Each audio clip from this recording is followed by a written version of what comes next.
Hello everybody, welcome back to another So Your Wife Wants You To, the final episode of the Find Hubby Club, where we talk about things that I've come up with to have a better marriage, more fulfilling marriage, one that's actually going to last, one where your wife loves you instead of kind of get sick of you. So it's just stuff that's worked for me and that I figured out the hard way throughout the years. And I hope that I can bring you some value. So the final episode is about if you're not sure if she would cheat or not. And when I say that, I say it that way because if she has already cheated, that's a whole different ball game. I can't really help with that. But what I can do right now is for those who you're just like, man, I have something so great. I want it to last, and I want to make totally sure that I'm the type of person that she will always choose. So I did some brainstorming, I did some research, I looked on marriage.com, Men's Health, consulted with some marriage counselor type people, and actually one YouTube channel, Far From Average. I'll put a link in the description for his thing. He's psychology wise, like he's on it, like he's a really cool guy, so you can check that out. And I come up with I think 7 or 8 things. I'll show you here in a second. 7 or 8 reasons why women cheat or have cheated, or things that they've confessed. There are tons of reasons on the internet, like different papers that people have written and things. So I've kind of compiled it down into a kind of like a few different groups. I wanted to go over that, and then do some strategy on how you can avoid that so that you can have a fulfilling marriage long into the future. So let's go take a look at some of my notes that I've written, and we can talk about some of this. Okay, so this is just my handwriting, nothing too fancy, not even a dry erase board. It's just literally my paper. I took pen to paper. So top reasons women cheat. I did groupings, as you can see, on purpose. So the first 2, emotional void or lack of emotional support. And then another one was met someone who made her feel good, in quotes, feel good. So I kind of grouped those together, and there are several others like that, but I grouped those together because it really comes down to, how are you making her feel? Are you there for her mentally? Are you present? Not just present body-wise, but present mentally, morally, emotionally. Are you listening to her? Are you actually hearing what she's saying and asking questions about what she's saying? Okay, so that's the first 2, kind of emotional type. The next, money, not making enough money, not making enough resources. Or another one was, this is kind of a conglomeration of a few different things, tired of carrying the load.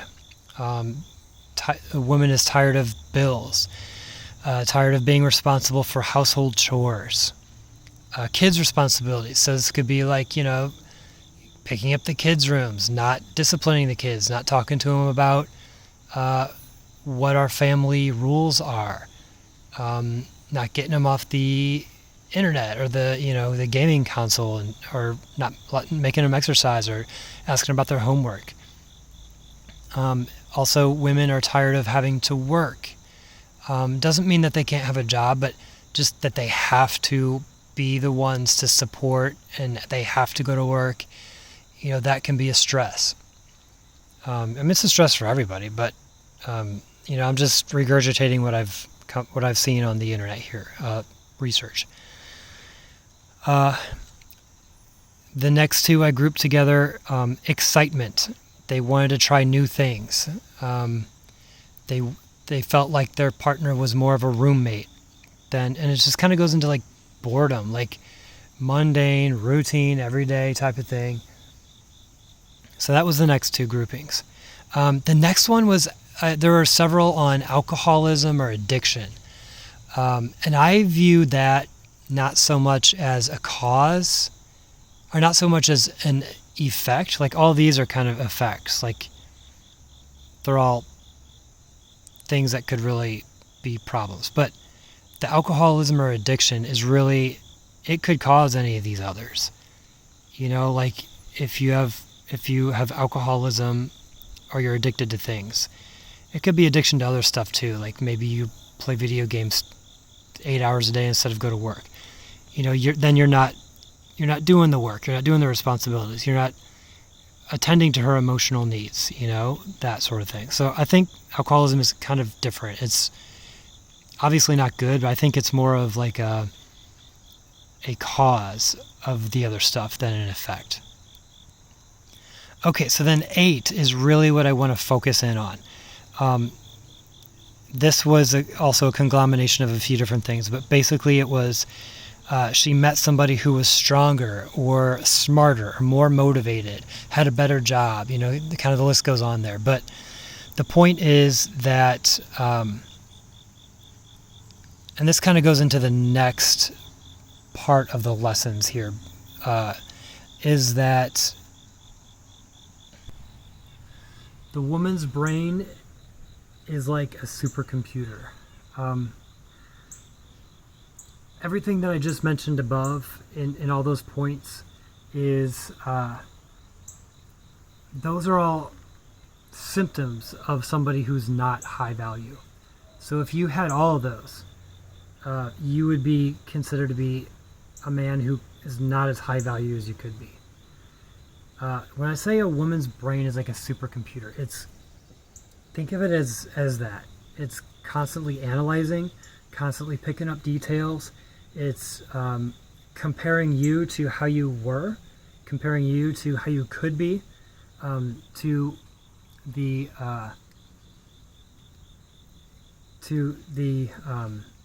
just the, what's the word I'm looking for?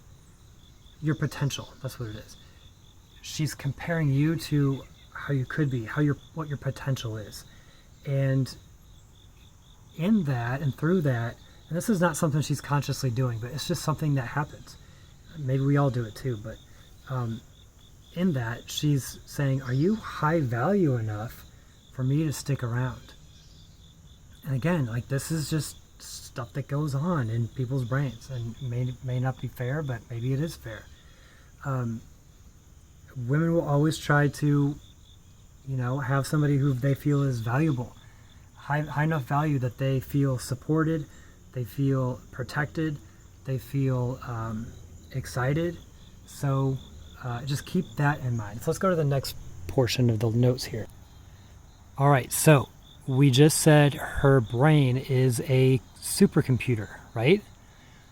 But what if I told you that we are hackers and that we can hack the code into her supercomputer and get her to be somebody who always chooses you? So here's how we hack that code. We hack it by doing the following things. We chase excellence. We're continuously growing stronger. We have a growth mindset instead of a defeatist attitude. We're constantly gaining wealth. You have to have money. I'm sorry, but money is not evil. It's not the root of all evil. The pursuit of money is not the root of all evil. You have to have money to survive. You have to have it to raise your family correctly, to provide food, to provide shelter, to, have good food, nutrition. Sorry, but you're going to have money. It doesn't mean you have to have all the money in the world, and girls care way more about other things than money sometimes, but you have to gain wealth. Trying new things, have that excitement. Physical intimacy. This does not just mean sex. This means you look at her and you realize you have to kiss her right there and then. And that might be, you might be in a crowded room, but you take 2 seconds and you do that. And that's going to, excite her. You must increase your confidence. You should be able to be completely confident in a crowded room, planting one on her lips and being done, have good confidence. It could also mean, you're at a concert and some weirdo comes over and he's like dancing and he's crazy and he wants to get by your girl and you step in between those two. Like, she's like, whoa, what is this? you step in front of him and puff your chest out a little bit, and you're ready to do what needs to be done, if anything. Have good confidence, act like a man. And I know in this day and age, like, oh, a man can be, identify as whatever. I'm saying act like a man, because you're married to a woman, and this is what this show is about, so act like a man. All right, so how are we hacking into her brain? That's the next question. So the finest hubbies, this is the Fine Hubby Club, the finest hubbies will be the ones who crack this code.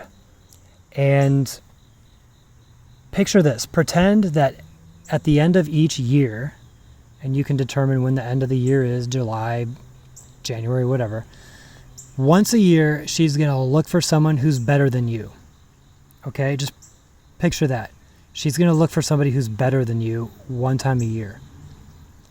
If you are continuously growing and chasing forms of excellence, she's going to compare the you from a year ago to the you who is here now in the present day, and she will always choose you. Again and again, she's going to choose you each time. So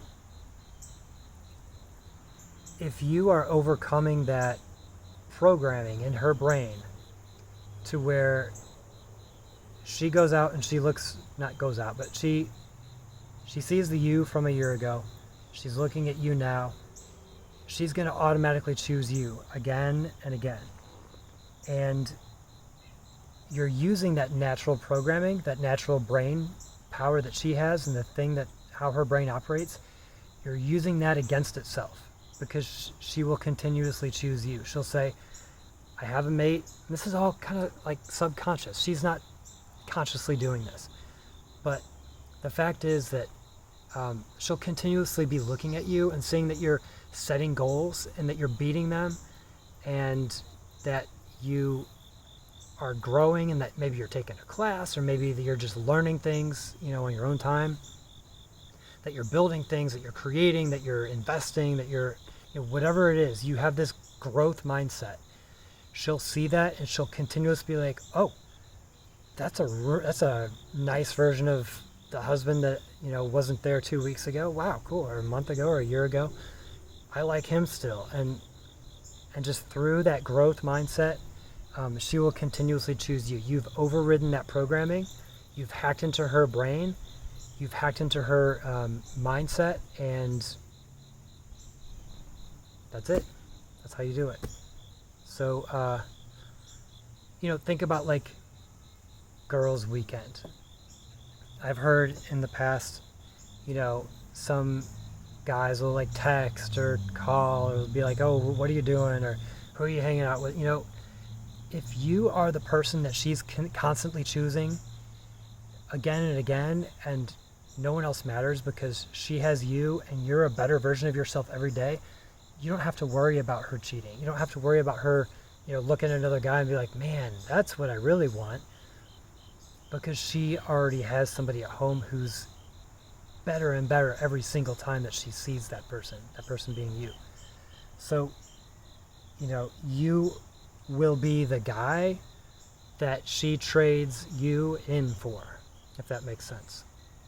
So I urge you to, however it makes sense in your life, to become a better person, constantly be a better person, brand yourself as a better person. If you're working out and you see little tiny gains, like when you take your shirt off, go to her and be like, hey, check these bad boys out, like just stuff like that, where you're subconsciously getting her to think, wow, he's becoming better and better every time I see him. So I think I've belabored that point enough, but that is the final lesson. So I hope you enjoyed this series. I hope you got value out of it. I know it's not probably everything's going to pertain to everybody, but this is all stuff that has pertained to me personally. And it's helped me become who I am, and I like, what we have. So I hope that it can help you guys out too. So that's all. We'll catch you in the next normal episode of So Your Wife Wants You To. I'm Steve-O. Time for me to get back to work. See you guys.